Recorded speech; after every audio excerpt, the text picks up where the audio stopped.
The heat shimmered off New Mexico asphalt at 105 degrees, turning Route 25 into a river of mirage water that never arrived.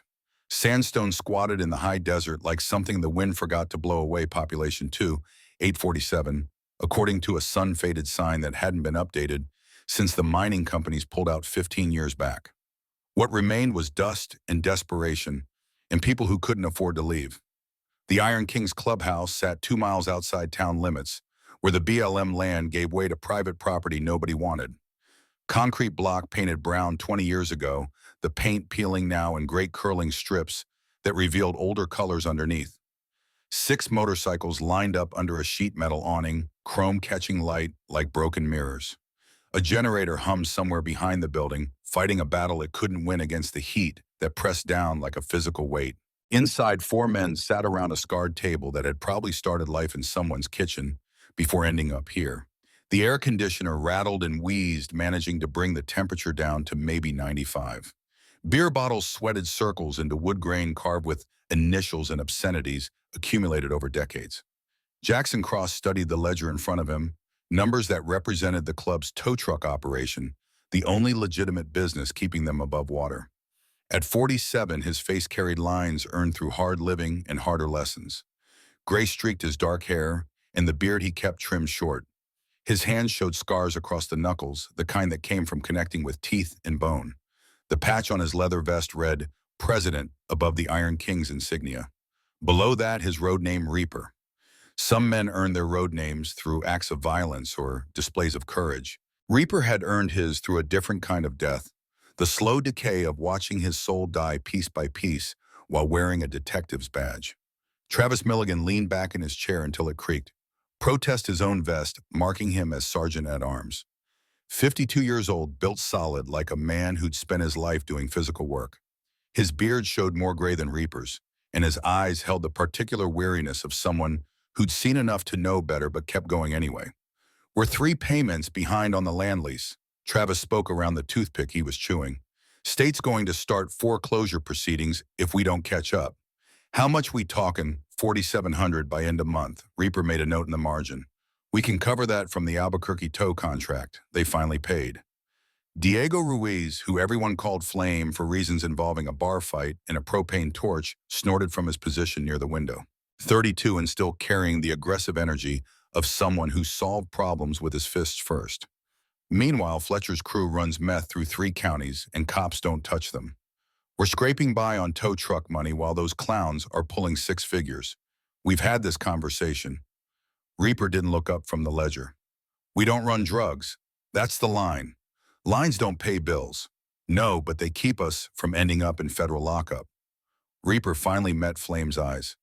You want to spend 15 years in Florence watching your youth evaporate, keep pushing that angle. The youngest member present, Liam Hayes at 25, still technically a prospect despite 2 years with the club, shifted uncomfortably. They called him rookie, would probably keep calling him that until he was 40. His face still held some of the softness that the desert and the life would eventually burn away. What about the protection contracts? Rookie asked, trying to redirect. The women's shelter in Las Cruces was asking if we could expand coverage. That's volunteer work. Travis pulled the toothpick from his mouth, examined it. We do it because it's right, not because it pays. Should pay. Flame wasn't letting it go. We provide security. We should get compensated. You want to charge abuse victims for protection? Reaper's voice carried an edge now. That the kind of club you want this to be, I want it to be the kind that survives. The front door opened. All conversation stopped. The girl who stood in the doorway couldn't have been more than 7 years old. Small even for that age, wearing a purple t-shirt with a faded unicorn on the front and denim shorts that hung loose on her thin frame. Her feet were bare dusty, showing cuts across the soles that spoke of running on hot pavement and desert hardpack. Dark blonde hair fell in tangled waves around a face streaked with dried tears and dirt. She clutched a stuffed rabbit, missing one ear, held it against her chest like it was the only thing keeping her standing. Her eyes, huge and green and absolutely terrified, swept across the 4 leather-clad men, the beer bottles, the dim interior that smelled of motor oil and old cigarettes and male habitation. Her whole body trembled, not from cold in this heat, but from something deeper, something that made even Flame straighten from his casual lean. Reaper stood slowly, keeping his movements measured. Years of interrogating frightened witnesses had taught him how to make himself less threatening, how to inhabit his size without weaponizing it. "Hey there, sweetheart." His voice dropped to something approximating gentle, a tone he hadn't used since his daughter stopped taking his calls 3 years ago. "You lost?" The girl's lip quivered. Her knuckles were white around the rabbit's worn fabric. When she spoke, her voice came small, but clear, like she'd been practicing the words during her run here. "My stepdad came into my room last night. The temperature in the clubhouse seemed to drop despite the failing air conditioner." Reaper felt something cold settle into his gut, a familiar sensation from back when he'd carried a badge instead of a patch.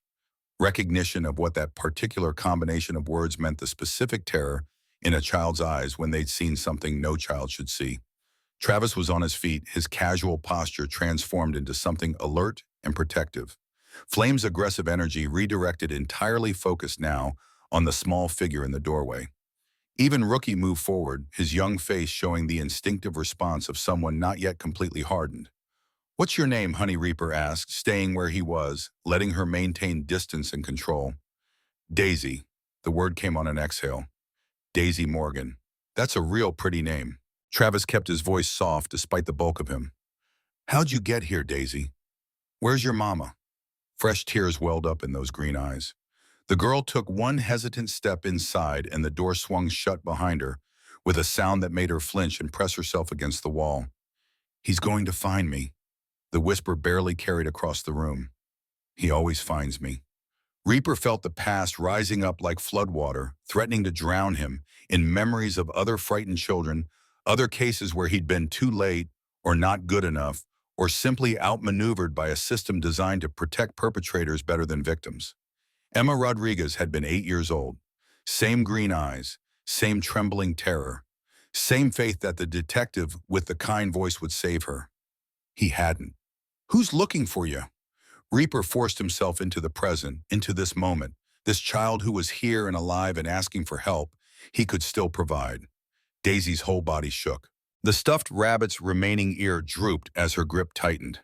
She looked at each of the four men in turn, measuring something, making a calculation that no 7-year-old should have to make. "My stepdad." Her voice cracked on the words. He came into my room last night. He sat on my bed and he kept staring at me. And his hand was," she demonstrated, hovering her small hand over her own arm. "Right there, not touching but almost. And his breathing was real loud and he said," the words caught in her throat, "he said I was growing up so pretty, just like my mama." Reaper's hands slowly curled into fists. Beside him, Travis had gone completely still, the kind of stillness that preceded violence. Flame's jaw was clenched hard enough that his teeth must have hurt. Daisy held out her arm.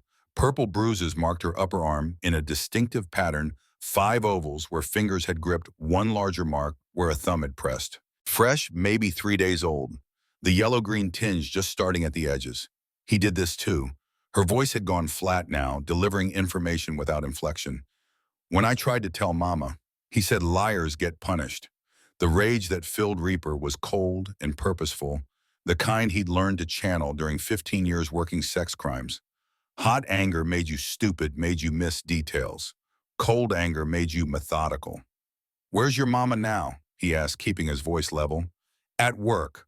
Morning Glory Diner on Main Street. She has to work until 9 tonight because Sally called in sick." The words tumbled out like she'd been holding them too long. "Kyle, that's my stepdad. He said he was going to make me dinner, but I got scared. So when he went in the garage, I ran." "You ran all the way here?" Rookie asked, his young face showing shock. "That's over 2 miles. I saw your motorcycles when Mama drove past last week." Daisy's eyes were still on Reaper, like she'd identified him as the one who made decisions. "She said you were tough guys. I thought maybe you could help me. Nobody else believes me when I try to tell them." Reaper crossed the room, slowly telegraphing every movement. When he reached her position, he knelt down until he was at eye level. Up close, he could see the exhaustion in her face, purple shadows under her eyes. This wasn't fear from one bad night. This was accumulated terror, the kind that built up over months. "Daisy, I want you to listen real careful." He spoke quietly but firmly.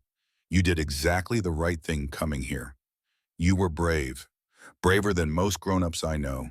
and I'm going to give you my word right now that you are safe here. Nobody's going to hurt you while I'm around. You understand? You promise?" Her voice carried so much hope it physically hurt to hear. "I promise." Reaper extended his hand, palm up, scarred and oil stained against her small, clean one. "Shake on it." After a long moment, Daisy reached out and placed her tiny hand in his.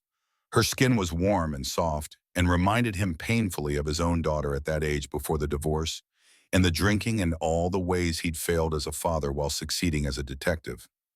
"Now," Reaper stood, keeping his voice gentle. "I bet you haven't eaten in a while. Rookie, go see what we've got in the kitchen that a kid might like."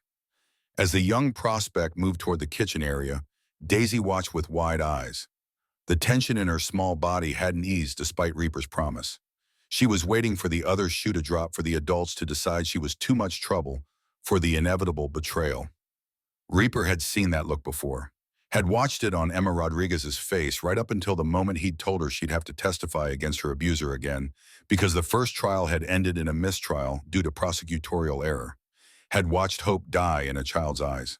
3 years later, Emma had died by her own hand at 11 years old. The note she'd left behind had been brief. "Nobody believed me anyway." The medical examiner had called it suicide. Reaper called it murder by bureaucracy. Travis moved closer, his voice pitched low enough that Daisy wouldn't hear. "You thinking what I'm thinking? If you're thinking we need to have a conversation with Kyle," Reaper replied quietly. "Then yeah, what about the cops?" Reaper glanced back at Daisy, who was now sitting at the table watching Rookie root through cabinets. "You really think the cops in this town are going to do anything? She's 7. He didn't actually touch her yet, just groomed her. At best, they'll investigate for weeks while this piece of trash has access to her every night. At worst, they'll tell her mama she's overreacting and send the girl home, so we handle it. We handle it. But first we take care of the kid, make sure she feels safe. Then we figure out who Kyle is and what kind of problem we're actually dealing with." Rookie emerged from the kitchen carrying crackers, peanut butter, and a pack of cookies that nobody remembered buying. He set them on the table in front of Daisy with an apologetic shrug. "It ain't much. Sorry." Daisy's eyes lit up at the sight of the cookies despite her fear. "Thank you." The automatic politeness proved she'd been raised right, which made the abuse even more obscene. As the little girl ate, Reaper watched her carefully. Every few seconds she glanced toward the door, her whole body tensing. She never let go of the rabbit even while eating. The kind of hypervigilance that came from living in a war zone disguised as a home. Outside, the sun continued its descent toward the horizon, painting the desert in shades of orange and copper. Reaper checked his watch, 5:17 p.m. Kyle would notice his stepdaughter missing soon, if he hadn't already. The question was whether he'd come looking himself or involve authorities first. Either way, the Iron Kings had just taken on a responsibility, and Reaper would be damned if he failed another child. Whatever it took. Detective Jackson Cross had joined the Albuquerque Police Department at 23, fresh out of college, with a criminal justice degree and idealism that wouldn't survive his first year. By 25, he'd made detective. By 30, he was lead investigator on the Special Victims Unit handling sexual assault and child abuse cases. He'd been good at it. Too good, maybe. Had the highest solve rate in the department, the most convictions. District attorneys loved him because he built airtight cases, documented everything, never cut corners that defense attorneys could exploit. The cases had built up like scar tissue. Every child interview, every crime scene, every piece of evidence that proved what adults were capable of doing to the innocent. Jackson had developed mechanisms for coping: strict separation between work and home, mandatory gym time to work out the anger therapy sessions that he'd actually attended, unlike most cops. It hadn't been enough. Emma Rodriguez had walked into his office on a Tuesday afternoon holding her mother's hand. 8 years old, dark hair, green eyes that reminded him of sea glass. She'd been referred by a school counselor who'd noticed bruising and behavioral changes. The interview had taken 4 hours. Emma had been articulate, detailed, consistent. Her stepfather had been abusing her for 18 months, escalating from inappropriate touching to assault. She'd tried telling her mother twice. Her mother hadn't believed her, had accused her of trying to break up the marriage. Jackson had documented everything. Medical examination confirmed sexual assault. Physical evidence corroborated Emma's timeline. He'd arrested the stepfather, built a case so solid the DA had called it career-defining. Then the trial happened. The defense attorney had been expensive, aggressive, and willing to destroy an 8-year-old on the stand. Emma had testified for 6 hours across 2 days. The attorney had called her a liar, accused her of making up stories for attention, suggested she'd been coached by people who wanted to hurt her stepfather. The jury had acquitted after 3 hours of deliberation. Jackson had found Emma in the courthouse bathroom afterward, crying so hard she couldn't breathe. He'd promised her they'd appeal, they'd get justice, she just had to be strong a little longer. 2 months later, the DA had offered the stepfather a plea deal on a reduced charge, reckless endangerment, probation, no prison time. The DA's reasoning had been pragmatic, better a guaranteed conviction on a lesser charge than risking another trial they might lose. Jackson had argued, had threatened to go to the press, to the mayor, to anyone who'd listen. The DA had been unmoved. "This is how the system works, detective. We take the wins we can get." Emma's stepfather had served 18 months probation, had moved back into the house with Emma and her mother, had, according to whispered reports Jackson wasn't supposed to hear, continued the abuse more carefully now that he knew how to avoid detection. 3 years after her initial report, Emma Rodriguez had taken her mother's prescription sleeping pills. All of them. Her note had been brief and devastating. "Nobody believed me anyway. It's easier this way." Jackson had been the first detective on scene when the call came through. Professional courtesy, the responding officer had said, not realizing what he was asking. Jackson had walked into that bedroom and seen Emma's small body on the bed, peaceful in death, in a way she'd never been in life. He'd made it to his car before breaking down completely. The district attorney had attended the funeral, had offered condolences, had said nothing about the plea deal that had sent a predator back to his victim. Jackson had found him in the parking lot afterward. One punch clean and professional, breaking the DA's nose and sending him sprawling across the asphalt. Worth it, even though it had cost him his badge. The hearing had been brief. Excessive force conduct, unbecoming assault on a public official. The union rep had negotiated resign quietly or face prosecution. Jackson had signed the papers the same day. For 6 months he drifted, drinking more than was wise, voiding in bars where nobody knew his name, watching his marriage dissolve as his wife realized she'd married a man who no longer existed. The divorce papers had arrived on the same day as his daughter's birthday. He'd been too drunk to remember to call her. She was 21 now, living in California, pursuing a degree in environmental science. She didn't return his calls anymore. Couldn't blame her for that. The Iron Kings had found him in a dive bar outside Gallup, picking a fight with 3 locals who outweighed him by a collective 200 pounds. The locals had been winning until Travis Milligan had stepped in. Even the odds turned the fight in Jackson's favor. Afterward, Travis had bought him coffee and asked what a man with his particular skill set was doing trying to get himself killed in a New Mexico shithole. Jackson had told him the truth. All of it. Emma Rodriguez, the failed system, the badge that had meant everything and nothing. Travis had listened without judgment, had made an offer. The Iron Kings weren't saints, but they had a code. They protected people. The system failed. They operated in the spaces where law enforcement couldn't or wouldn't go. They needed someone with Jackson's investigative skills, his understanding of how to build cases and read people. And maybe Travis had suggested Jackson needed a second chance to do the work that had called to him in the first place, just without the bureaucratic constraints that had killed Emma Rodriguez.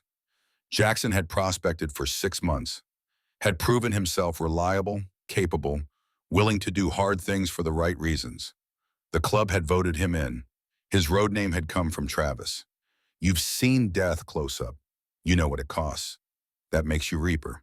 He'd been president for 5 years now. The club wasn't Big 12 full members, 3 prospects, but they'd carved out a reputation. They ran a legitimate tow truck business. They provided security for women's shelters and abuse survivors. They'd made themselves useful enough that local law enforcement mostly left them alone. And they'd helped people the system had failed, quietly off the books in ways that wouldn't hold up in court but solve problems anyway. But Jackson hadn't saved a child since Emma. Had told himself he couldn't, that it was too close to the wound that hadn't healed. Had let other brothers handle those cases while he focused on logistics and business operations. Until a 7-year-old girl with green eyes had walked through his door asking for help. Now watching Daisy eat cookies with mechanical precision, Jackson felt the past and present collapsing into each other. This was his second chance. His opportunity to prove that Emma Rodriguez's death had meant something had taught him something.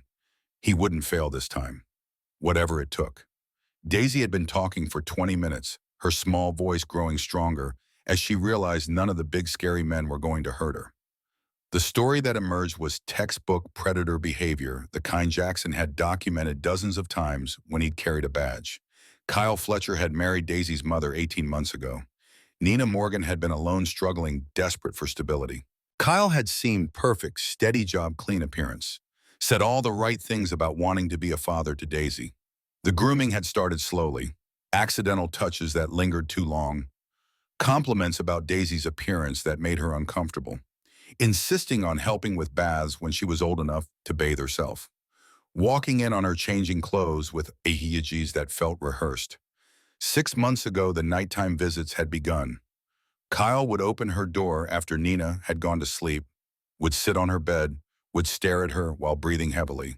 Sometimes he'd talk, telling her how pretty she was, how special, how this was their secret. 3 days ago, Daisy had tried telling her mother.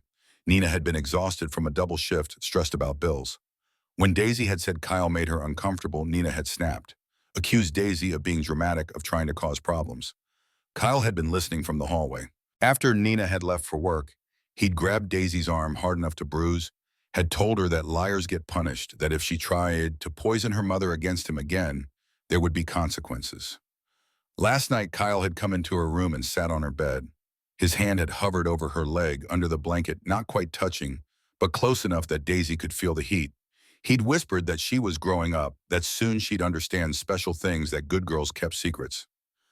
This morning, while Kyle was in the garage working on his truck, Daisy had run, barefoot because her shoes were by the front door, and he'd hear her if she stopped to put them on.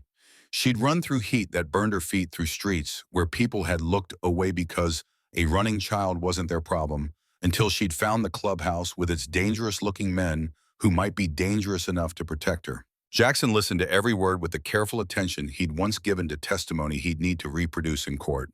The details were consistent, age-appropriate, specific in ways that children didn't make up. The physical evidence supported her account. Her fear was genuine, not manufactured. "Did he touch you?" Travis asked the question gently, but it needed asking. "Under your clothes," Daisy shook her head quickly, her tangled hair flying. "Not yet, but he wanted to. I could tell. The way he looked at me, like I was something he wanted to eat." The phrasing was telling. Children who'd been groomed developed an awareness of adult sexuality that manifested in their language, their understanding of intent. "Did you tell anyone else?" Jackson asked. "Teacher, school counselor, I tried." Daisy's voice went small again. "Mrs. Henderson at school. She said Kyle was a nice man who worked hard, that I should be grateful Mama found someone good. And Mr. Paulson, the counselor, he said I had an active imagination and maybe I was having bad dreams." "Who's Kyle's employer?" Flame had been quiet until now. His aggressive energy focused entirely on gathering information. "He works at Ridgeway Elementary. Maintenance, gets there real early, leaves late." Daisy paused, then added something that made Jackson's blood run cold. "He has keys to everywhere. All the classrooms, the bathrooms, the supply closets where kids go sometimes." Jesus. Rookie breathed the word like a prayer. Jackson stood, moving to the window where he could think without Daisy watching his reaction. A maintenance worker at an elementary school. Access to children, keys to private spaces, the veneer of respectability that came with employment. And nobody had done a proper background check because he was just maintenance, not a teacher, not someone who officially worked with kids. Travis appeared beside him, voice low. "We need to know who this guy really is. Call Dodge." Jackson kept his voice equally quiet. "Have him run Kyle Fletcher through every database he can access. Criminal history, sex offender, registry, employment records. I want to know if he's done this before. And if he has, then we know we're dealing with a serial predator. Someone who's done this multiple times, gotten away with it, gotten smarter about not leaving evidence. What about the girl's mother? Works at Morning Glory Diner. Probably barely making rent. Kyle's income likely keeps them housed and fed." Jackson had seen this pattern before, the way predators targeted economically vulnerable women, made themselves indispensable, used financial dependence as leverage. So even if Nina believes Daisy, she can't afford to leave. Exactly. They stood silent for a moment, watching the sun paint the desert in shades of gold and shadow. Behind them, Daisy had finished eating and was now holding her rabbit, her green eyes watching the door, like she expected it to burst open any second. "We're going to need a plan," Travis said finally. "Kyle's going to notice she's missing. Probably already has. He'll come looking."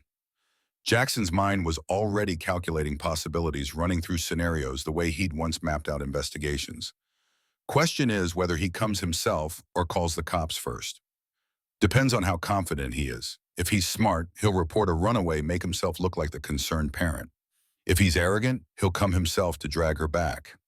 Either way, we've got maybe an hour before this situation escalates. Then we use that hour to prepare. Jackson turned from the window. First priority is making sure Daisy's physically safe. Second is contacting her mother before Kyle poisons that well. Third is figuring out who Kyle really is and what leverage we have. And fourth, Flame had been listening his young face harder than his years suggested. Fourth is making sure this piece of garbage never touches another kid. Jackson met his eyes. One step at a time. We do this smart by the numbers. No hot-headed moves that give him ammunition against us. Since when do we play by their rules? Since we've got a 7-year-old depending on us to not screw this up. Jackson's voice carried the weight of command that had made him president. We're not vigilantes operating on rage. We're protectors operating with purpose. You want to help, Daisy? Then you follow my lead and we do this right. Flame held his gaze for a long moment, then nodded once. Rookie appeared from the back room carrying a worn blanket and a pillow. Thought she might want to rest. She looks exhausted. Good thinking. Jackson moved back to the table where Daisy sat clutching her rabbit. "Hey, kiddo, you want to lie down for a bit? We've got a couch in the back that's pretty comfortable. Will you stay close?" Her voice held the vulnerability of a child who'd learned adults couldn't be trusted but had no other options. "I'll be right here, I promise." As Rookie led Daisy to the back room, Travis's phone buzzed. He looked at the screen, then at Jackson. "Dodge says he's got preliminary info on Kyle Fletcher. You want to hear it now or wait now? The more we know, the better prepared we are." Travis put the phone on speaker. Dodge's gravelly voice filled the clubhouse. "Kyle Fletcher, 34, employed at Ridgeway Elementary for 2 years. Before that, worked maintenance at a middle school in Alamogordo. Before that, various short-term positions around the state. Any criminal record." That's where it gets interesting. A pause, the sound of papers rustling. Sealed juvenile file. Can't access the details, but the fact it was sealed suggests something serious enough to warrant it. Usually that's violent crimes or sex offenses involving minors. Jackson felt something cold settle in his chest. And they hired him to work at an elementary school. School board probably didn't dig deep enough, or someone vouched for him. The background check would have showed the arrest, but not the details since it's sealed. "Who's on the school board?" 3 names came through the phone, and the third one made Jackson close his eyes. Margaret Fletcher. That's his mother. Family got him the job. Travis's voice was flat. "Jesus. There's more." Dodge continued. "Kyle's got a brother, Aaron Fletcher, deputy sheriff here in Sandstone County." The temperature in the room seemed to drop despite the heat. Jackson and Travis exchanged glances, both understanding immediately what this meant. So we've got a predator with a sealed record working around kids his mother on the school board that hired him, and his brother is law enforcement. Flame spoke what they were all thinking. This isn't just one sick bastard. This is a protected sick bastard. "How protected?" Jackson asked. 2 families left town in the past 3 years. Both had daughters at Ridgeway Elementary. Both moved suddenly, no forwarding addresses. "I can track them down, but it'll take time." "Do it." Jackson's mind was already adjusting strategies, recalculating risk, and Dodge, see if you can find out anything about Deputy Aaron Fletcher. Complaints, internal affairs investigations, anything that suggests he's been running interference. "On it. I'll call back when I have more." The line went dead. The 4 men looked at each other, understanding the situation had just gotten significantly more complicated. "We can't just handle this ourselves now." Rookie's voice held frustration. "If the brother's a cop, anything we do will bring official heat. That's always been the risk." Travis leaned back in his chair. "Question is whether we let that stop us." Jackson moved to the window again, watching shadows lengthen across the desert. A 7-year-old girl was sleeping in his back room, trusting him to protect her. Her stepfather was a predator with family connections and official protection. The system that should defend her was designed to shield her abuser. He'd seen this before, lived it before, watched it destroy Emma Rodriguez. The choice wasn't whether to get involved. They were already involved the moment Daisy walked through that door. The choice was how to handle it without making things worse, without giving Kyle and his brother the ammunition to paint the Iron Kings as the bad guys. "We call church," Jackson said finally, using the biker term for a formal club meeting. "Everyone who can get here in 30 minutes. We vote on how to handle this, make sure everyone understands the risks." "You think anyone's going to vote against protecting a kid?" Flame asked. "No, but they deserve to know what they're signing up for. This isn't a bar fight or a territory dispute. This is war with a connected predator and a corrupt cop. We could lose everything. Then we lose everything." Travis's voice carried certainty. "But we saved the girl. That's the vote we need to make official." Jackson pulled out his phone, started sending texts. Within minutes, engines roared in the distance as brothers who'd been home or at work or anywhere else dropped everything and headed to the clubhouse. In the back room, Daisy slept fitfully, her small face peaceful for the first time in months. She'd put her faith in dangerous men because dangerous men were the only ones brave enough to stand between predators and prey. Jackson watched her through the doorway, Emma Rodriguez's ghost, standing beside her, and made a promise to both of them. This time he wouldn't fail, whatever it took. The burner phone on the table buzzed at 6:43 p.m. Travis picked it up, listened for 15 seconds, then closed it with a snap. "Prospect on watch says there's a blue F-150 circling the block. Third pass in 10 minutes. Driver's a lone male, looks agitated." That'll be Kyle. Jackson had been waiting for this. How long until he stops? Could park any minute, or could keep circling, work himself up to coming inside. Daisy stirred in the back room, some instinct, warning her even in sleep. Jackson moved to check on her, found her clutching the rabbit tighter, her small face creased with fear, even unconscious. The front door opened without knocking. 7 Iron Kings filed in, members who dropped everything to answer the call. They looked at Jackson, at Travis, at Flame, and Rookie, reading the situation from body language and tension. "We got a situation," Jackson spoke before anyone could ask. 7-year-old girl walked in here 4 hours ago, said her stepdad's been grooming her, got physical when she tried telling her mother. She's got bruises to prove it. Where's the girl now?" The question came from a member called Wrench 50-something, grizzled and gray, sleeping in back. And her stepdad's currently driving circles around our clubhouse, deciding whether to come in. "We know who he is," Kyle Fletcher. "Works maintenance at the elementary school. Sealed juvenile record, likely sex offense. Mother's on the school board. Brother's a deputy sheriff." The room absorbed this information in silence. These were men who'd lived hard lives, who'd crossed lines most people wouldn't acknowledge existed. But there were still some lines that existed even in the outlaw world, and Kyle Fletcher had crossed every single one. "So we're not just dealing with a pervert." Wrench spoke slowly, thinking through implications. "We're dealing with a connected pervert whose family's been protecting him, and will continue protecting him," Jackson confirmed. "Which means anything we do needs to be smart, clean, and defensible. Defensible to who?" Flame's frustration leaked through. "We're outlaws. We don't defend ourselves to anyone. We defend ourselves to each other." Jackson met eyes with each member present. "This isn't just about saving one girl, though. That's reason enough. This is about whether we're willing to risk everything this club has built. Our businesses, our freedom, our families. Because that's what's on the line if we go to war with a deputy sheriff. I say we take the vote." Travis stood, moving to the center of the room. "All in favor of protecting Daisy Morgan, providing sanctuary and safety regardless of cost, raise your hand." Every hand went up. Not one hesitation, not one moment of doubt. Unanimous. Travis nodded. "We're committed. But we do it smart." Jackson wanted that understood. No hot-headed moves, no vigilante justice that lands us all in federal prison. We protect her legally, first build a case, use official channels. Only if that fails do we consider other options. And if official channels fail like they usually do, the question hung in the air. Jackson thought about Emma Rodriguez, about district attorneys and plea deals and systems designed to protect everyone except the victims. Then we handle it. His voice carried the weight of someone who'd already made peace with that decision. But we give the system a chance to work first. Outside, an engine cut off. Footsteps approached the door. Jackson held up a hand, silencing everyone. Kyle Fletcher stood on the other side of that door.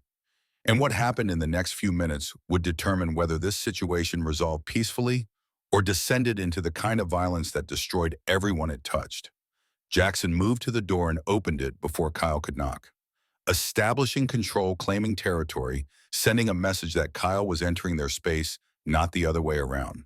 The man standing on the concrete pad was average height, average build, with thinning brown hair, and the kind of face that disappeared in crowds. Exactly the type predators cultivated. He wore jeans and a polo shirt damp with sweat. His eyes were wide, pupils dilated, jaw clenched tight. Tweaker. Jackson's cop instincts cataloged details automatically. Not heavy use yet, but definitely using. Probably meth, common enough in this area. Can I help you? Jackson kept his voice neutral, professional. Kyle jumped slightly, apparently not expecting someone to emerge. Yeah, hi. He tried for friendly, landed somewhere near desperate. Sorry to bother you guys. I'm looking for my daughter. She's 7, blonde hair, probably wearing a purple shirt. She ran off a few hours ago and I'm worried sick. Thought maybe she came this way. Stepdaughter, Jackson corrected quietly. Kyle blinked. What you said, daughter. But she's your stepdaughter, Daisy Morgan.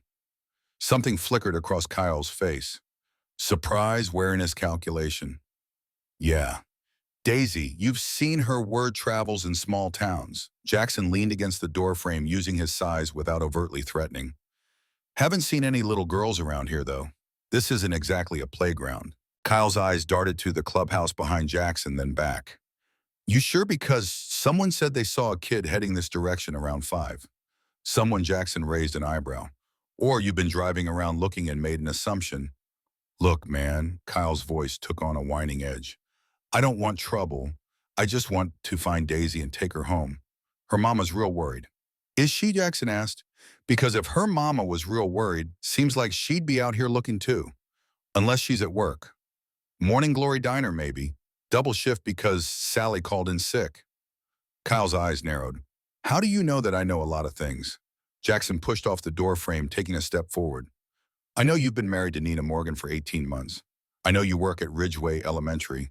I know you've got a sealed juvenile record. And I know when a 7-year-old runs away from home in 100-degree heat barefoot, she's not running towards something. She's running away from it. You don't know what you're talking about. Kyle's friendly mask was slipping. That kid's got an imagination. Makes up stories. Lies all the time. Does she? Jackson took another step, and Kyle instinctively stepped back. Funny thing about kids, they're actually really bad liars. Haven't learned how yet. Adults, though, adults are great at lying, especially adults who do things they know are wrong. I never touched her. Kyle's voice rose defensive, revealing. Whatever she said, she's lying. Interesting. Jackson kept his voice soft. I didn't say she said anything. But you just did. Kyle's face flushed red. Behind him, a second vehicle pulled into the lot. Jackson recognized the light bar immediately. Sheriff's Department cruiser. Perfect. Kyle turned relief flooding his features. Aaron, thank God. Deputy Aaron Fletcher emerged from the cruiser, 38 years old and built like someone who'd played college football before letting himself go soft. His uniform was crisp, his movements confident.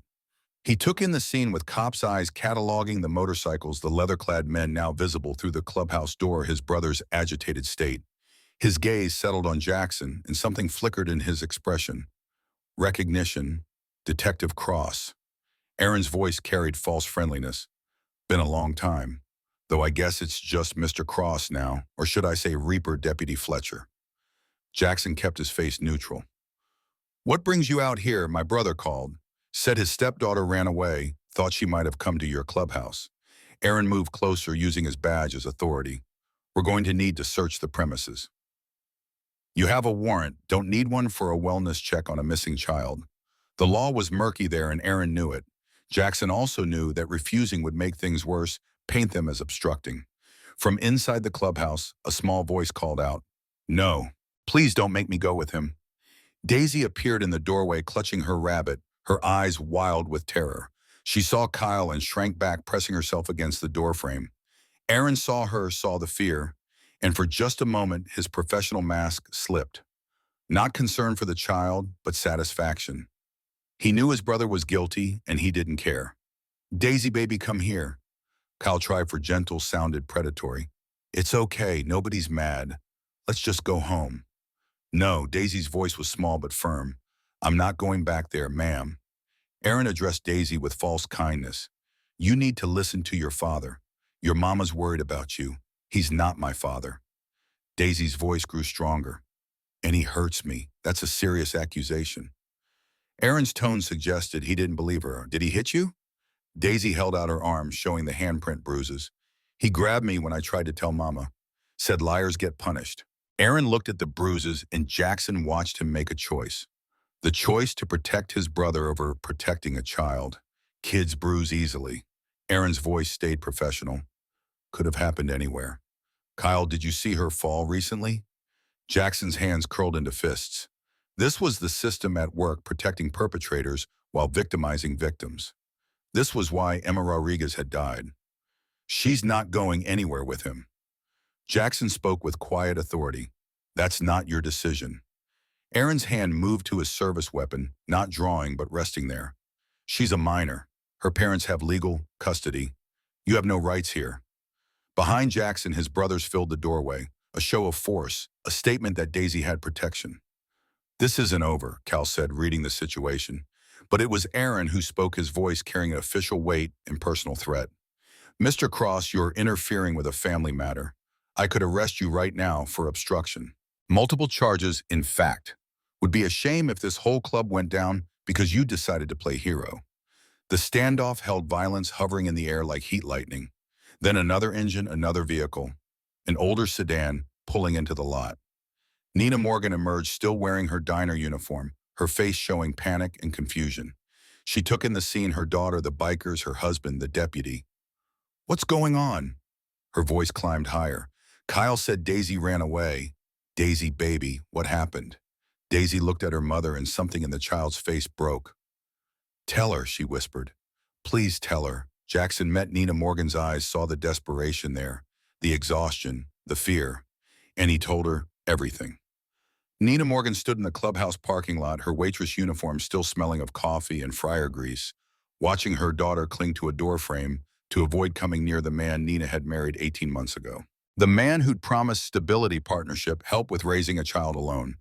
Jackson Cross spoke with the precision of someone who'd delivered bad news too many times to do it poorly. He recounted Daisy's story without editorializing, presenting facts the way he'd once presented evidence in interrogation rooms.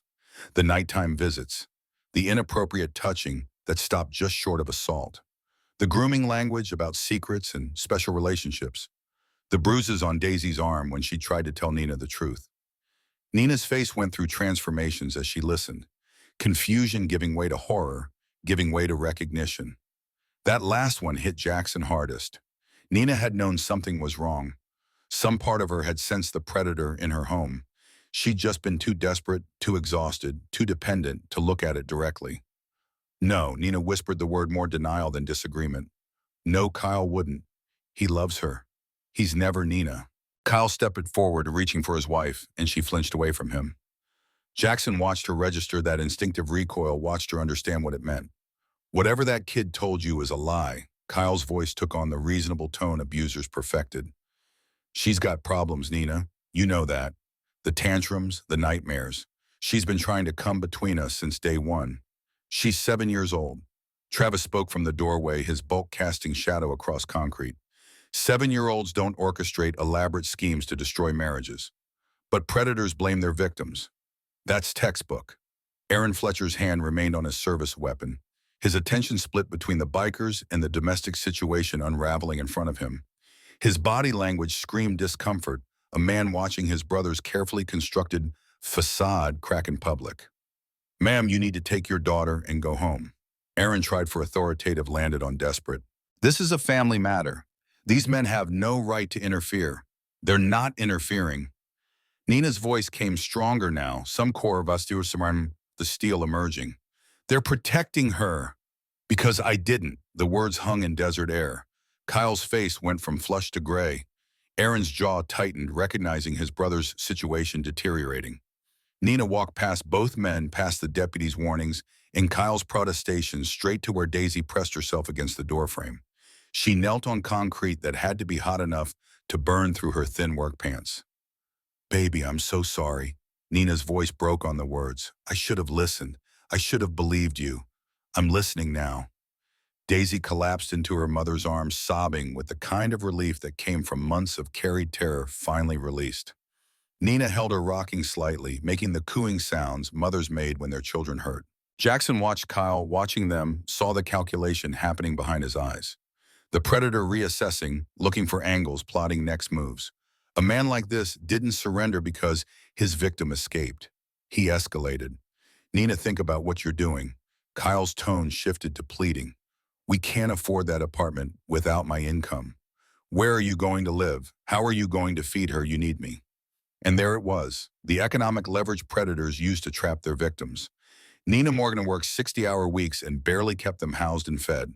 Kyle's paycheck made the difference between survival and homelessness. Nina stood slowly, still holding Daisy. She looked at Kyle with something that might have been pity or might have been contempt. "I'd rather live in my car than spend another night under the same roof as you." Aaron stepped forward, authority reasserting itself. "Ma'am, I understand you're upset, but you can't just leave with your daughter. There are procedures. Child Protective Services needs to be involved. A judge has to make custody determinations. She's my daughter." Nina's voice carried the fury of someone who'd been passive too long. "I have sole custody. Kyle has no legal rights to her. I'm her stepfather." Kyle found his footing playing to legal technicalities. "I've helped raise her for 18 months. I have standing." Jackson watched this play out, watched the system preparing to fail another child. Aaron would file reports that cast doubt on Daisy's accusations. Kyle would hire lawyers using family money. Nina would be portrayed as unstable, influenced by bikers making rash decisions. And somewhere in the middle, a 7-year-old's safety would become a bargaining chip, unless they changed the game. Deputy Fletcher. Jackson spoke with the calm authority of someone who still remembered how to command respect from other cops. "You're going to want to involve CPS. Make sure this is documented properly. Not through local channels." Aaron's eyes narrowed. "What's that supposed to mean?" "Means your family has connections in this town. Means any investigation through county CPS might get compromised. Better to file through state offices, bring in outside investigators who don't owe your mother any favors." The threat was clear. Jackson knew about the connections, about the sealed juvenile record, about the pattern of families leaving town. He was daring Aaron to involve authorities that couldn't be controlled. "You're making serious allegations." Aaron's hand tightened on his weapon. "Suggesting corruption in a law enforcement investigation." "Just suggesting thoroughness." Jackson held his ground. "After all, we're talking about a child's safety. That's more important than hurt feelings or family loyalty. Right?" The two men stared at each other. Old cop and current cop, both understanding the larger game being played. Kyle broke first. "This isn't over." His voice carried venom now, the mask completely dropped. "Nina, you're making the biggest mistake of your life. When you come crawling back because you can't afford to keep a roof over her head, I won't be there." "Good." Nina's response was simple and devastating. Kyle turned to Aaron, some silent communication passing between brothers. Aaron nodded once. "I'm going to need statements from everyone." Aaron pulled out his notepad, bureaucracy as weapon. "Every person here, what they witnessed when the girl arrived. Could take hours. Take all night if you need to." Travis spoke from the doorway. "We're not going anywhere." The standoff held for another moment before Aaron and Kyle retreated to their vehicles. Not leaving, Jackson noted. Watching, waiting, planning their next move. Inside the clubhouse, Nina sat on the battered couch with Daisy curled against her. The child had finally stopped crying, exhaustion taking over. Around them, Iron King's members maintained watch, creating a physical barrier between the Morgan family and the threats outside. "I don't know what to do." Nina spoke to the room at large, to anyone who might have answers. "I can't go back to that house, but I don't have anywhere else to go. And even if I did, Kyle's right. I can't afford rent alone. I'll lose everything." "You won't," the voice came from near the kitchen. Ruth Campbell emerged carrying coffee, her silver-streaked hair pulled back, librarian glasses perched on her nose. 56 years old and carrying herself with the no-nonsense authority of someone who'd spent 3 decades dealing with chaos disguised as education. Jackson had called her 20 minutes ago while Kyle was circling. Ruth ran Sandstone's library and more quietly operated safe houses for women escaping abuse. She'd helped the club before knew how to navigate systems and find resources. You can stay with me. Ruth set coffee on the table, addressing Nina directly. I've got a spare room. It's small but private. You and Daisy stay as long as you need. I can't ask you to. You're not asking. I'm offering. Ruth's tone allowed no argument. I've done this before. I know how it works. And I know that the first 72 hours are critical. That's when men like Kyle are most dangerous because they're panicking, losing control. Nina looked at this stranger offering salvation, struggling with pride and pragmatism. What about work? I'm supposed to open the diner tomorrow morning. Call in, tell them family emergency. If they fire you, we'll deal with it. I can't afford to lose my job. You can't afford to lose your daughter. Jackson spoke from his position by the window. Kyle and his brother are out there right now planning their next move. You think they're just going to let this go? Let you walk away with Daisy? The truth of that settled over Nina, like weight. She looked down at her sleeping daughter, at the bruises on her arm, at the exhaustion in her small face. Okay. The word came quiet but firm. We'll stay with Ruth, but just until I figure something else out. Ruth nodded, understanding that pride needed some concession. You'll figure it out, but tonight you sleep somewhere safe. Jackson's phone buzzed. Text from Dodge, got more intel. Call when you can. He stepped outside, away from the clubhouse, away from where Aaron and Kyle sat in their vehicles watching. The desert night had settled in temperature, dropping fast the way it did in high country. Stars blazed overhead in a sky unpolluted by city lights. Dodge answered on the first ring. You need to hear this. Talk. Kyle Fletcher's sealed juvenile record. I can't get official access, but I've got contacts who remember the case. He was 16, she was 12. Neighbor's daughter. He groomed her for months before her parents caught them. Fletcher family lawyer got it pled down, got the record sealed, kept Kyle off the registry. Jesus. Jackson felt cold that it had nothing to do with temperature. He's been doing this for 18 years. Gets worse. Those 2 families that left town, I tracked them down. One in Colorado, one in Utah. Both willing to talk now that they're far enough away. Same pattern. Daughters at Ridgeway Elementary, Kyle taking special interest in inappropriate behavior. Fletcher family paid them to relocate quietly, $50,000 each. So we've got pattern evidence. 3 victims minimum over 3 years. 4 if you count the 12-year-old from his juvenile case. Dodge paused. And those are just the ones we know about. How many others didn't report? How many more families took payoffs and stayed quiet? Can the previous victims testify? Maybe. If they've got protection, federal protection, not local. Because Deputy Fletcher has been instrumental in making those families disappear. He's not just covering for his brother. He's actively facilitating the abuse. Jackson absorbed this, pieces clicking into place. This wasn't just a predator. This was a system designed to protect him, enable him provide fresh victims while silencing the previous ones. I've got a contact at the FBI, Jackson said finally.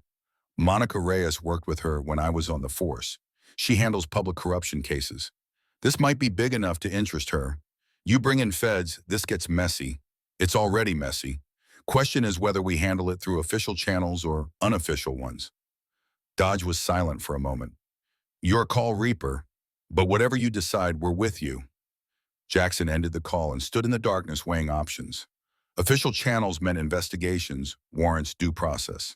It also meant time during which Kyle remained free and dangerous. Unofficial channels meant faster resolution, but higher personal cost. Emma Rodriguez had died because the system failed her. Because official channels had proven inadequate and unofficial ones hadn't existed. He wouldn't make that mistake twice. Inside, Ruth was gathering her things, preparing to take Nina and Daisy to her house. Aaron's cruiser still sat in the lot, the deputy visible behind the wheel radio, pressed to his ear, calling in reinforcements, or favors reporting to his brother, or mother, or both. Travis appeared beside Jackson. We need to decide our next move. Already decided. Jackson watched Aaron through the cruiser window. We play this legal first. Call in federal help, build a case that's too big for Aaron to interfere with. Give the system a chance to work. And when it doesn't, then we handle it our way. but not until we've exhausted every legitimate option. That could take weeks, months even. Then it takes months. Jackson met his friend's eyes. We do this right, for Daisy, for Nina, for every other kid Kyle's hurt. We build a case so solid that not even the Fletcher family can destroy it. Travis nodded slowly. Your call, brother. We follow your lead. They returned to the clubhouse where Ruth was helping Nina gather the few possessions Daisy had brought. The stuffed rabbit with its missing ear. A drawing Rookie had helped her make. The blanket she'd napped under. Deputy Fletcher stood sensing movement. You folks heading out, taking them somewhere safe. Ruth addressed him with the authority of someone who dealt with obstructive officials before. Somewhere your brother doesn't have access to. I'll need an address. For the report. File your report without it. Ruth's tone brooked no argument. These ladies are under no obligation to share their location with you or your brother. If CPS needs to contact them, they can go through me. I'm sure you have my number. Aaron's jaw worked, anger and frustration warring across his face. This isn't over. No, Ruth agreed, it's just beginning. And when the investigation is done, when federal agents finish looking into how your family has protected a serial predator for nearly 2 decades, you'll wish you'd let this go quietly. The threat landed clean. Aaron's face flushed, but he stayed silent, recognizing he was outmaneuvered for now. As Ruth's sedan pulled out of the lot, Daisy's face appeared in the back window. She looked at Jackson through the glass, green eyes holding a mixture of hope and fear, and something that might have been trust. He raised one hand in farewell, a promise made without words. Inside the clubhouse, the remaining brothers gathered for church. Official meeting, formal vote on how to proceed. Jackson laid out what Dodge had found. The pattern of victims, the family payoffs, Aaron's active participation in covering up his brother's crimes. Then he outlined his plan, contact FBI, build federal case, bypass local corruption entirely. That'll take time. Flame spoke what others were thinking. Meanwhile, Kyle's walking around free. Free but watched, Jackson countered. We put surveillance on him round the clock. He so much as looks at another child, we document everything. Build our case while the feds build theirs. What about Nina and Daisy?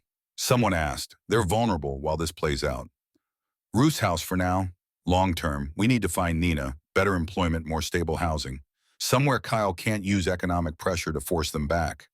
Club can cover her rent, Travis offered, from legitimate business accounts. She works it off helping with bookkeeping or something. Keeps it above board. The vote was unanimous. Protect Nina and Daisy, cooperate with federal investigation, maintain surveillance on Kyle Fletcher. But there was tension in the room now. Undercurrent of frustration that they were playing by rules designed to protect men like Kyle. Jackson felt it too. The part of him that had been a cop warred with the part that had become an outlaw. One side said, follow procedure, trust the system. The other side remembered Emma Rodriguez and knew the system couldn't be trusted. The meeting broke up near midnight. Brothers departed to homes and families, leaving a rotating watch on the clubhouse in case Kyle returned. Jackson remained sitting in darkness, thinking about a 7-year-old girl whose only crime had been needing safety in a world designed to fail her. His phone buzzed. Text from Monica Reyes. Got your message. This sounds federal. I'll take the case. Sending team tomorrow. First piece falling into place. Official channels engaging. The system preparing to do what it was designed to do. Jackson just hoped it would work fast enough to matter. At Ruth Campbell's house on the quiet end of Maple Street, Nina lay awake in an unfamiliar bed, listening to Daisy's soft breathing in the cot beside her. The room was small, clean wallpapered with faded flowers that probably hadn't been changed since the 90s. Daisy had fallen asleep quickly. Exhaustion, overwhelming fear. But Nina couldn't rest. Her mind kept replaying the past 18 months, seeing warning signs she'd ignored, red flags she'd rationalized away. The way Kyle had insisted on helping with Daisy's bath, despite Nina saying she was old enough to bathe alone. The way he'd positioned himself to watch when Daisy changed clothes. The compliments about her appearance that had felt wrong, but Nina had dismissed as fatherly affection. The times Daisy had tried to tell her something was wrong, and Nina had been too tired, too stressed, too desperate to maintain the illusion of stability to listen. I brought him into our lives, Nina whispered into darkness. I'm supposed to protect her, and I brought a monster into our home. The guilt was crushing, worse than fear, worse than uncertainty about the future. Nina had failed her daughter in the most fundamental way. Daisy stirred whimpering in her sleep. Nina reached out, placed a hand on her daughter's back, felt the small body relax at the touch. Whatever happened next, Nina would do better, would be the mother Daisy needed, would stand between her child and anyone who wanted to hurt her, even if it meant losing everything else. FBI Special Agent Monica Reyes arrived at the Iron King's clubhouse at 8 a.m. sharp, accompanied by two junior agents in an attitude that suggested she didn't intimidate easily. Mid-40s Latina wearing a blazer that didn't quite conceal her service weapon. Jackson met them outside, aware that inviting federal agents into a motorcycle club's headquarters sent a message but necessary for what came next. Detective Cross. Monica extended her hand. Though I hear it's just Reaper now, old habits. Jackson shook, noting her firm grip. Thanks for taking this on short notice. Crimes against children are always priority. Monica's expression was professional, but her eyes held genuine concern. Your message mentioned multiple victims, law enforcement corruption, a pattern spanning decades. Inside Jackson laid out everything. Daisy's disclosure, Kyle's sealed juvenile record, the families paid to relocate Deputy Aaron Fletcher's interference. He provided names, dates, documentation Dodge had compiled overnight.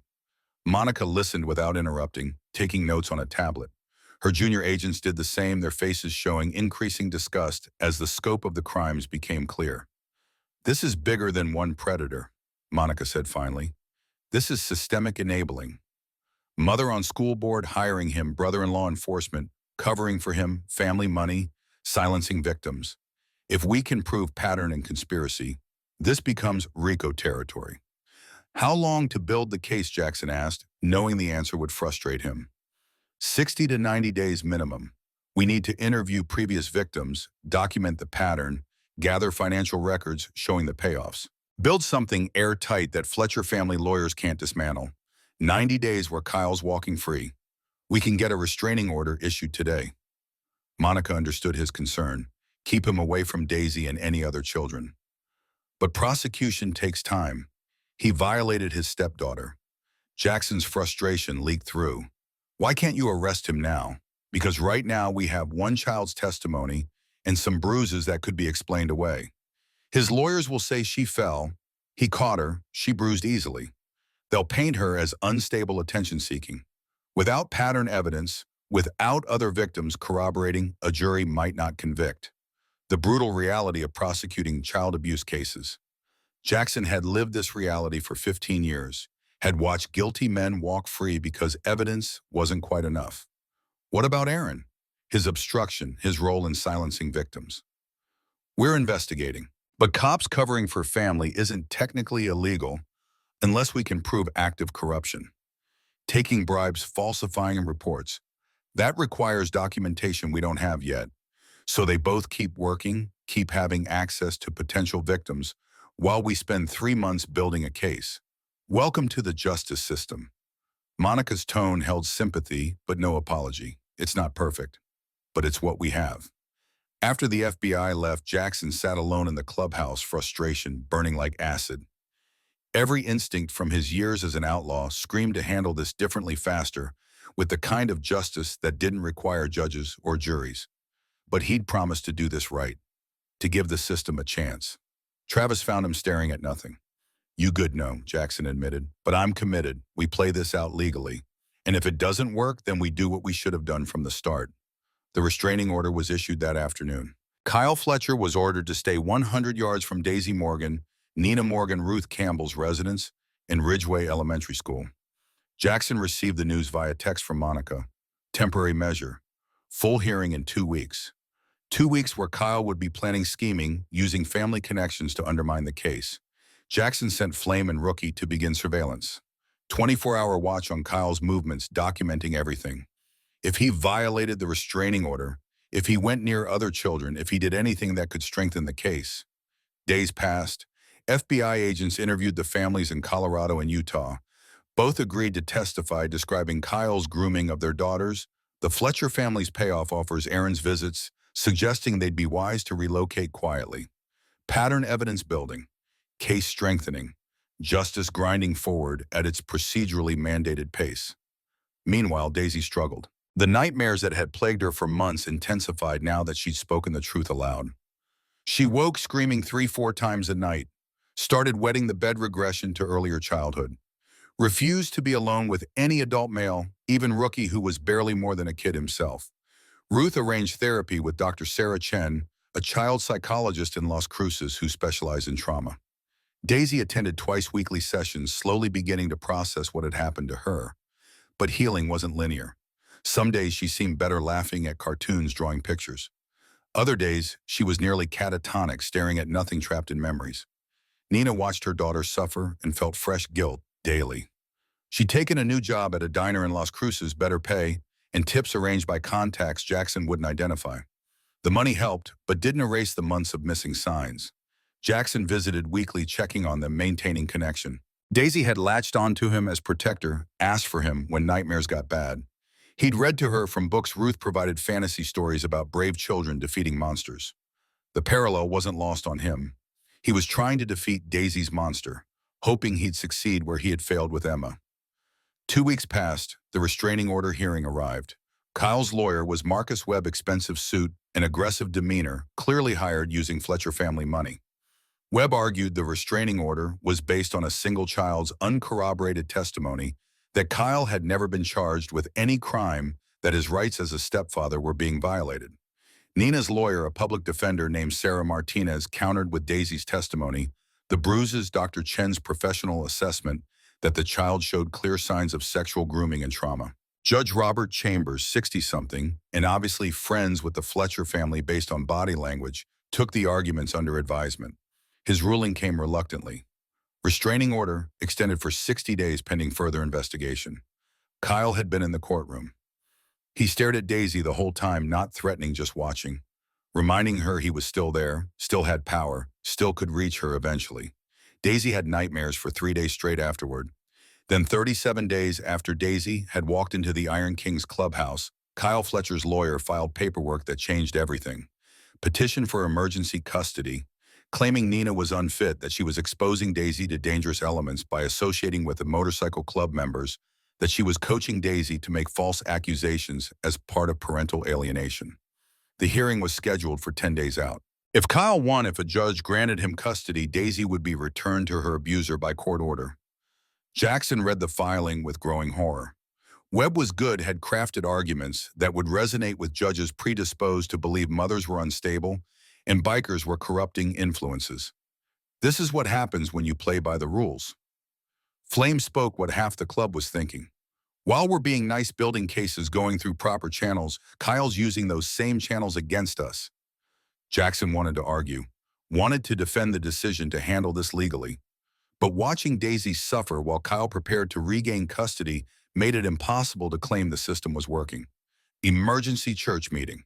All members present, tension thick enough to cut. Flame argued for direct action. Kyle needs to disappear tonight before the custody hearing. That's exactly what they're expecting. Travis countered. The moment Kyle goes missing, every cop in the state comes down on us, and Daisy ends up in foster care. So we let some judge give her back to her abuser. The question hung in the air. Jackson looked around the table at men who'd committed to protecting a child, who'd followed his lead in trusting the system. They deserved to know what that trust had cost. I failed another child once. Jackson spoke quietly. Emma Rodriguez, 8 years old, same green eyes as Daisy. I built a perfect case. The abuser was acquitted. The DA cut a deal later that sent him home with probation. 3 years after she first reported, Emma killed herself. The room absorbed this confession. Several members had heard the story, but not with this detail, not with this much raw pain. I promised myself I wouldn't fail another child. I'd do it right this time. Play by the rules. Trust the system. Jackson looked at each member in turn. But the system is failing Daisy. Maybe not as dramatically as it failed Emma, but it's failing. And in 10 days, a judge might complete that failure by handing her back to Kyle Fletcher. So what do we do? Rookie asked, his young face showing the confusion they all felt. We vote, Jackson said simply. Option 1. We continue trusting official channels. Hope the FBI finishes their investigation before the custody hearing. Hope the judge makes the right call. Option 2. We handle Kyle our way, accept whatever consequences come. That's not really a choice, someone pointed out. We've invested 40 days in the legal approach. Walking away now wastes all that work. But continuing might waste a child's life. Flame wasn't backing down. How many more nights does Daisy wake up screaming before we admit this isn't working? The debate continued for an hour. Brothers torn between principle and pragmatism, law and justice, right action and right outcome. Finally, Travis called for a vote. All in favor of continuing the legal approach through the custody hearing, raise your hand. 3 hands went up, including Jackson's. All in favor of taking direct action against Kyle Fletcher. 9 hands, clear majority. Jackson looked around the table, seeing determination and frustration and the certain knowledge that they were about to cross a line that couldn't be uncrossed. Then we do it smart, he said, finally accepting the vote. No hot-headed revenge. We make Kyle leave town voluntarily, make it look like his choice. We protect the club, protect Daisy, and we don't give Aaron ammunition to come after us. How do we make him leave voluntarily? Rookie asked. We have a conversation. Jackson's voice carried the weight of someone who conducted thousands of interrogations. We present him with options. We make the consequences of staying too severe to risk. When tomorrow night, Kyle works late shift at the school doing maintenance. We meet him when he gets off somewhere private, have our talk. The vote was unanimous. Tomorrow night, the Iron Kings would stop playing by rules designed to protect predators. Jackson sat alone after the meeting, thinking about Emma Rodriguez, about Daisy Morgan, about all the children the system failed while good people waited for proper procedures to save them. Sometimes justice required breaking the law. Sometimes protecting the innocent meant becoming the things society feared. Tomorrow night, Jackson Cross would remember why they'd called him Reaper. Ridgeway Elementary School sat dark and empty at 11:47 p.m., a single-story brick building that looked exactly like every other underfunded public school built in the 60s. The parking lot held 2 vehicles, Kyle Fletcher's beat-up Ford F-150 and Jackson Cross's Harley, parked deliberately next to the driver's side door. Travis leaned against his own bike in shadows near the maintenance entrance, cigarette glowing orange in the darkness. The desert night had turned cold, temperature dropping from the day's 100+ to something closer to 60. Overhead stars blazed in unpolluted sky. He's running late, Travis checked his watch. Shift ended 15 minutes ago. Maybe he's avoiding going home. Jackson stood where streetlight caught him visible, making a statement. Knows Nina and Daisy aren't there. Wondering where they went. You think he knows we're involved? He suspects, but he doesn't know how much we know. That's eating at him. Jackson had spent 15 years reading men, learning to spot tells and weaknesses. Predators relied on secrecy, on victims staying silent, on people looking away. The moment someone shined light on their actions, they panicked. Made mistakes. The maintenance door opened. Kyle emerged, keys jangling, and froze, seeing Jackson standing next to his truck. His body language shifted immediately, fear competing with anger. You've got to be kidding me. Kyle's voice shook slightly. This is harassment. I could call the cops right now. You could. Jackson kept his tone conversational. But cops mean questions. Questions mean people looking into things. Your sealed juvenile record. Your internet search history. The photos on your computer that I'm guessing you really don't want anyone to find. Kyle's face went pale. I don't know what yes you do. Travis stepped from shadows, cutting off the denial. And don't bother lying. We've got friends who can look into things most people don't know how to find. Want to guess what they found on your hard drive? It was partial bluff. They hadn't accessed Kyle's computer yet. But the guilty panic flooding Kyle's expression confirmed everything. You can't prove anything, Kyle said, voice climbing toward desperate. It's not illegal to have pictures. Depends on the pictures. Jackson took a step forward. And it's definitely illegal to groom children, to sexually assault your stepdaughter, to use your position at this school to identify and target vulnerable kids. I never touched any of them. Kyle shouted. I never. But you wanted to. Travis's voice went quiet, more threatening than volume could achieve. You fantasized about it. You watched them. You picked favorites. And eventually you married a single mother to get access to one of your own. A little girl you could groom, slowly isolate, terrorize until she was too scared to tell anyone. Kyle's hands curled into fists. Willow's a liar. She makes things up. Daisy, Jackson corrected. Her name is Daisy, and she's 7 years old. 7-year-olds don't make up detailed accounts of grooming behavior. They don't invent adult sexual language. They don't create false memories of men sitting on their beds at night, staring at them, touching them in ways that make them feel unsafe. That doesn't prove anything. Kyle was backing toward his truck, now seeking escape or weapon. You're just bikers. Nobody's going to believe you over me. Maybe not. Jackson's voice carried the cold certainty of someone stating facts. But they'll believe FBI Special Agent Monica Reyes. They'll believe the two families from Colorado and Utah whose daughters you also groomed before the Fletcher family paid them to relocate quietly. They'll believe the pattern that shows you're a serial predator who's been hunting children for 18 years. Kyle's face cycled through emotions. Fear, rage, calculation, denial. How did you... We know everything. Travis moved closer using his bulk. The 12-year-old from your juvenile case. The families your mother and brother paid off. Aaron's interference whenever complaints were filed. The whole corrupt system your family built to protect you while you hunted kids. What do you want? Kyle asked, recognizing he was cornered. Money, I don't have much, but I can... We don't want your money, Jackson cut him off with disgust. We want you gone. Out of Sandstone, out of New Mexico, out of anywhere near Nina and Daisy. You're going to pack your things tonight and leave. No goodbye, no contact, no nothing. You disappear. You can't make me leave. Kyle protested, but his voice lacked conviction. This is my home, my job. Your what? Jackson interrupted. Your wife who's filing for divorce, your stepdaughter who's terrified of you, your job at the elementary school where I'm betting we'll find more victims once we look hard enough. I haven't been taking photos of students. Kyle's defensive response revealed more than silence would have. Haven't you, Travis asked? Because our friend in the phone company says otherwise. Says there's about 200 images on your cell from the last 6 months. All kids, all taken during recess when you thought nobody was watching. Those are just... Kyle stopped realizing he was confessing. Just what Jackson stepped closer, making Kyle retreat until his back hit the truck. Just innocent appreciation of children. Just feeding the sickness in your head until you finally will work up courage to do more than look. I want a lawyer, Kyle stammered. I have rights. You do, Jackson agreed, which is why we're giving you a choice. Choice 1, you leave town tonight. Go somewhere far away, never come back, never contact Nina or Daisy, disappear completely. Choice 2, we call every cop in the state, every newspaper, every parent at this school. We tell them what you are, what you've done. We make sure everyone knows the maintenance man with keys to their children's classrooms is a predator. The second cruiser pulled into the lot before Kyle could answer. But it wasn't Aaron Fletcher who emerged.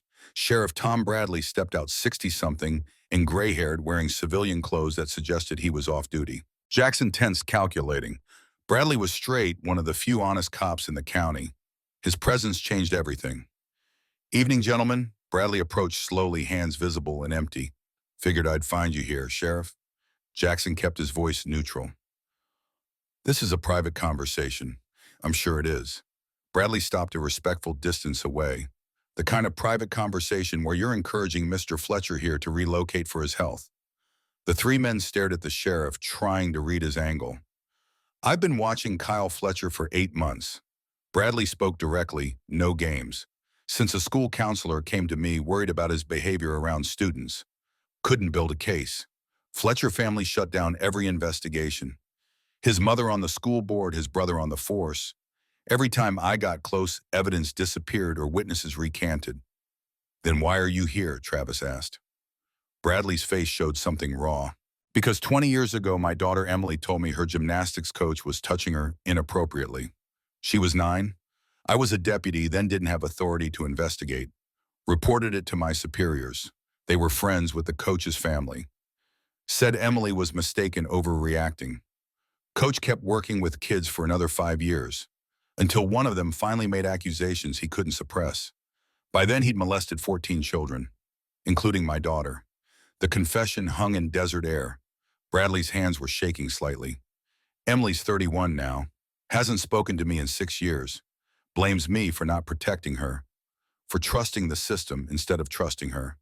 She's right to blame me. Jackson understood immediately. Bradley wasn't here to stop them. He was here to help. I can't do this officially, Bradley continued. Can't arrest Kyle without more evidence, can't investigate without hitting Fletcher family interference.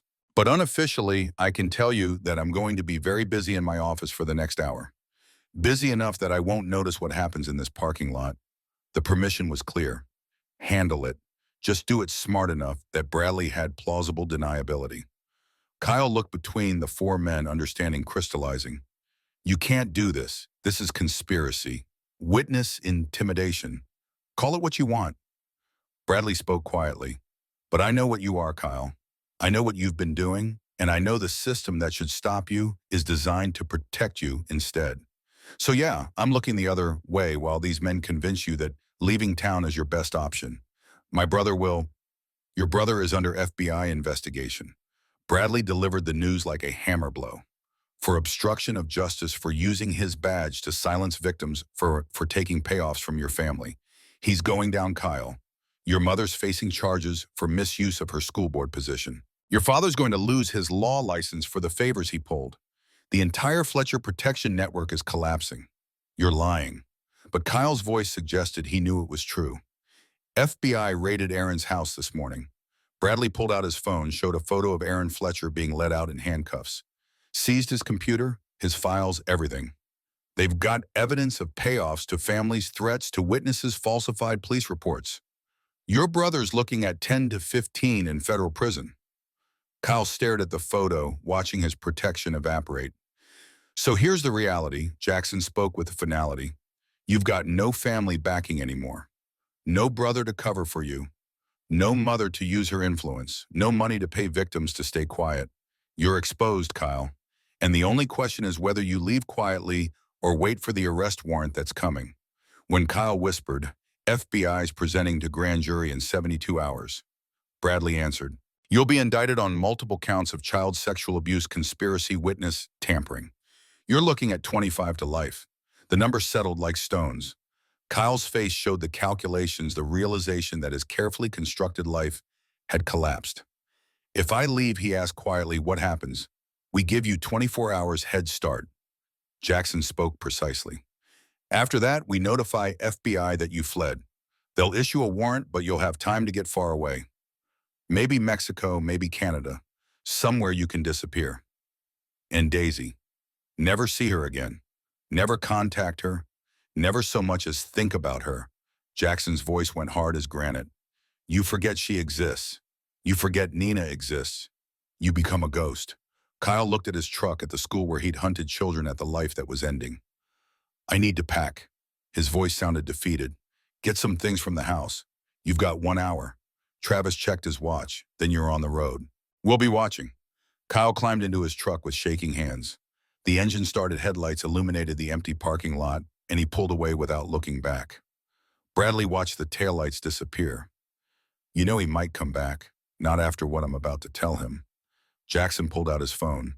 Kyle doesn't know it yet, but he's about to receive a very detailed message about how the FBI knows where he is at all times, about how his face has been sent to every law enforcement agency in 5 states, about how coming back means immediate arrest. You think that'll work? Jackson had spent 15 years learning how predators thought. Men like Kyle were cowards at their core. Removed from protection, facing real consequences, they ran. Yeah, it'll work. The 3 men stood in the parking lot as cold wind picked up, carrying dust and the distant howl of coyotes. Somewhere across town, a 7-year-old girl was sleeping safely, protected by men who just committed multiple felonies to ensure she stayed that way. Jackson thought about Emma Rodriguez, about the system that had failed her, about the oath he'd taken as a cop to uphold law even when law protected monsters. He'd broken that oath tonight, broken it consciously, deliberately, accepting whatever price came with it. But Daisy Morgan would wake up tomorrow in a world where Kyle Fletcher no longer existed as a threat, and that was worth any cost. Sheriff Bradley turned to leave, then paused. Detective Cross, I never saw you tonight. We were never here. Jackson agreed. Good. Bradley walked to his cruiser stop before getting in. For what it's worth, you did the right thing. Sometimes the right thing isn't legal. That's just how it is. He drove away, leaving Jackson and Travis alone with their choices. Did we? Travis asked. Do the right thing. Jackson thought about a 7-year-old running barefoot through desert heat to ask dangerous men for help. Thought about a mother choosing to believe her daughter over financial security. Thought about a system designed to fail the innocent while protecting the guilty. Yeah, we did. They rode back to the clubhouse in silence, the weight of vigilante justice settling into their bones. 48 hours later, Kyle Fletcher's truck was found abandoned in Juarez. Security footage showed him crossing into Mexico on foot carrying a single duffel bag. The FBI issued a warrant but made no serious effort to pursue. They had bigger fish with Aaron Fletcher's trial. Nina received divorce papers filed remotely from a Mexican law firm. Kyle didn't contest custody, didn't ask for visitation, didn't fight over assets. He simply disappeared from their lives like smoke. But the cost came due anyway. Jackson sat in the clubhouse 3 days after Kyle's departure, staring at nothing when the trembling started. His hands first, then his whole body, adrenaline crash hitting, delayed and devastating. Travis found him outside, leaning against the building, trying to breathe through panic that felt like drowning. "Talk to me." Travis's voice came from somewhere far away. "Emma Rodriguez," Jackson forced words through a throat that didn't want to work. "I see her every time I close my eyes, standing next to Daisy, asking why I could save one but not the other. You did everything you could for Emma. I followed the rules." Jackson's voice broke. "I trusted the system. I let prosecutors make deals I knew were wrong because I believed in procedure. And she died because I wasn't brave enough to break the rules. You were a cop. You were supposed to follow rules. And Daisy would be back with Kyle right now if I'd kept following them." Jackson finally looked at his friend. "That's what kills me. Emma died because I trusted the system. Daisy lived because I didn't. How do I reconcile that Travis had no answer because there wasn't one, Shifabun? Just the terrible reality that sometimes doing right meant doing wrong, and living with the contradiction destroyed you slowly." The nightmares started that night. Emma and Daisy in Jackson's dreams, their faces blending together, green eyes accusing. 15 years of failed cases, flooding back every child he'd tried to save, every time the system had proven inadequate. He'd thought leaving the force meant leaving the trauma. Instead, he'd just packed it deeper, let it fester, and now Kyle Fletcher's case had torn the wound open again. Dr. Sarah Chen, the psychologist treating Daisy, referred Jackson to a colleague who specialized in PTSD. The irony wasn't lost on him, the protector needing protection, the strong man crumbling under the weight of too many saved and unsaved children. Monica Reyes called with news. Aaron Fletcher had taken a plea deal, 15 years federal prison, for corruption and obstruction. Margaret Fletcher resigned from school board facing separate charges. The Fletcher family's protection network had collapsed completely. 3 more families came forward, daughters who'd been groomed by Kyle during his various jobs around the state. The pattern was undeniable. 7 victims over 18 years, possibly more, who never reported. If Kyle had gone to trial instead of fleeing, Monica said we'd have put him away for life. But Daisy wouldn't have had to testify. Jackson replied, wouldn't have had to relive her trauma in front of strangers and lawyers, and her abusers staring at her from across the courtroom. That's the trade-off, isn't it? Monica understood the calculus. Justice through the system means making victims perform their trauma. Justice outside the system means living with what you became to achieve it. The conversation stayed with Jackson for days. The impossible choice between 2 imperfect options, the certain knowledge that neither path was clean. Ruth Campbell called 6 weeks after Kyle's departure. Daisy's asking for you. She hasn't seen you in a while. Jackson had been avoiding them, drowning in his own guilt and trauma, afraid he'd contaminate their recovery with his darkness. She needs to see you're okay. Ruth's voice carried firmness. She's convinced something bad happened to you because of her, that protecting her cost you too much. The accusation hit home because it was true. Protecting Daisy had cost Jackson something essential, had cracked open wounds he'd thought healed, had forced him to confront failures he'd been running from for years. But a 7-year-old shouldn't carry that weight. He drove to Ruth's house that evening, knocked on the door with hands that still shook, sometimes found Daisy watching from the window with wide green eyes. She opened the door herself, studying him with the intensity only children could manage. You look sad. Her observation was simple and devastating. Are you sad because of me? Jackson knelt on the porch, bringing himself to her level. Can I tell you the truth? Daisy nodded solemnly. I'm sad because a long time ago, another little girl asked me for help, and I wasn't able to save her. Her name was Emma. She had green eyes like yours, And when you came to the clubhouse that day, I saw her standing next to you. I got scared I'd fail you the same way I failed her. Did you fail me? No. Jackson felt something crack in his chest. You're safe now. Kyle's gone. He can't hurt you anymore. Then why are you still sad? Because saving you meant remembering I couldn't save her. And that hurts. But it's a good hurt.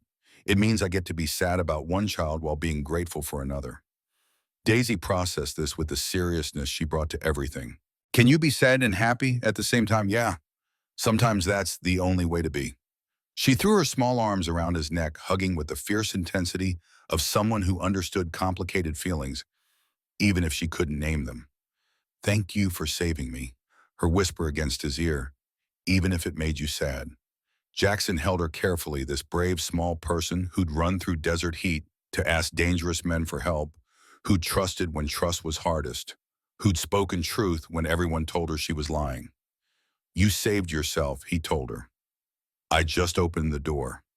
6 months after Daisy Morgan walked into the Iron King's clubhouse, Jackson Cross stood in Ruth Campbell's backyard watching her 8th birthday party.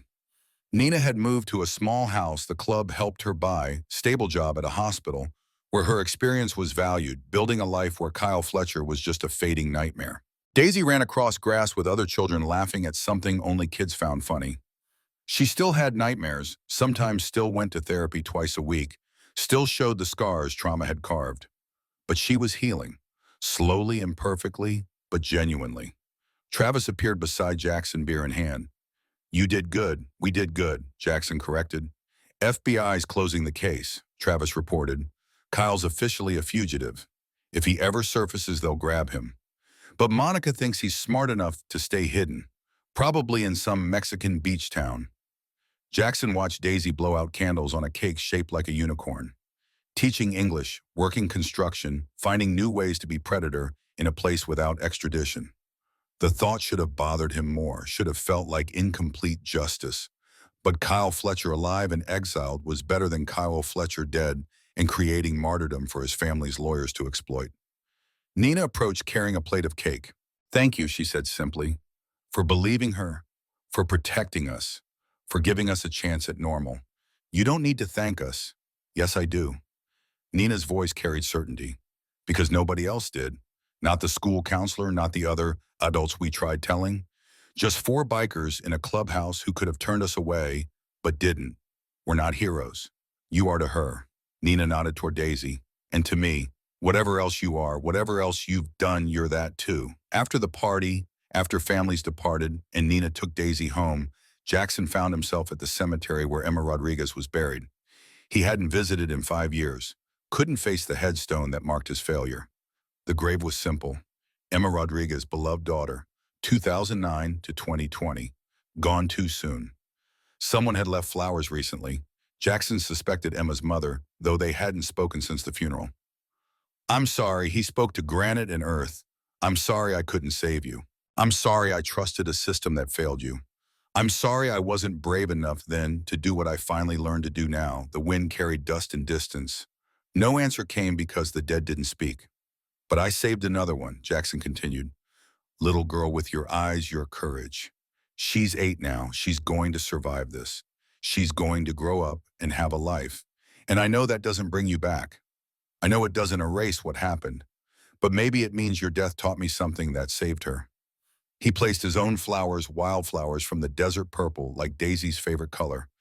I won't forget you, he promised. Every child I help from now on, I'll remember why I do it. Because of you. Because the system failed you. Because someone needs to stand between predators and prey, even when it means breaking laws I once swore to uphold. The cemetery was empty except for memories and ghosts. Jackson walked back to his bike, carrying both, accepting that some wounds never fully healed, but could be lived with if you found purpose in the pain. At the clubhouse, a drawing hung on the wall. Daisy had made it stick figures on motorcycles, a small girl holding a man's hand. Caption in careful letters, my hero. Jackson had tried refusing it, saying he wasn't anyone's hero.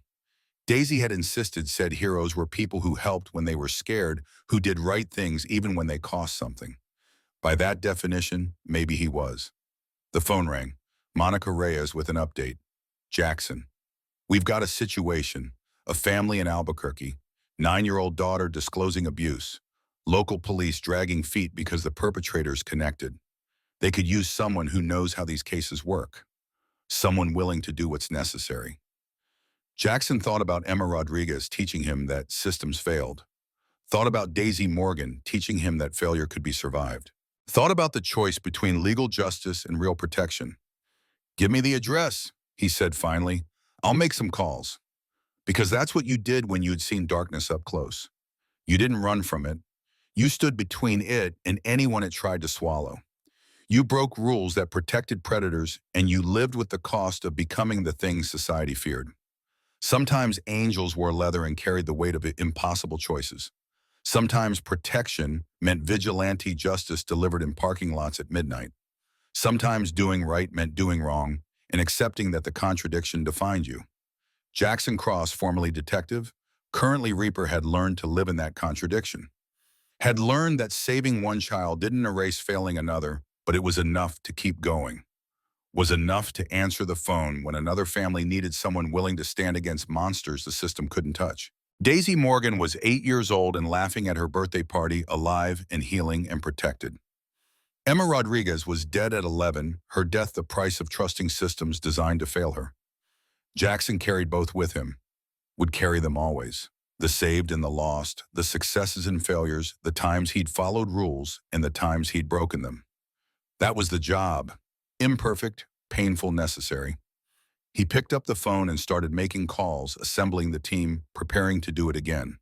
Because somewhere in Albuquerque, a 9-year-old needed someone brave enough to stand in the gap between law and justice. And the Iron Kings had learned where that gap existed and how to operate within it. Not perfectly, not without bond, but with purpose born from pain and commitment, forged in the certain knowledge that some lines existed even in the outlaw world. Lines like protecting children. Lines like standing between predators and prey. Lines that defined what separated men from monsters. Jackson Cross had spent 15 years as a cop, learning where those lines were. He'd spent 5 years as an outlaw, learning when to cross them. Now he knew sometimes crossing lines saved lives. Sometimes breaking rules delivered justice. Sometimes the only way to protect innocence was to become the thing that frightened predators. That was what made angels guard the gates. Not wings or halos or divine blessing, just the willingness to stand in darkness so children could walk in light. Daisy Morgan was proof that sometimes that was enough.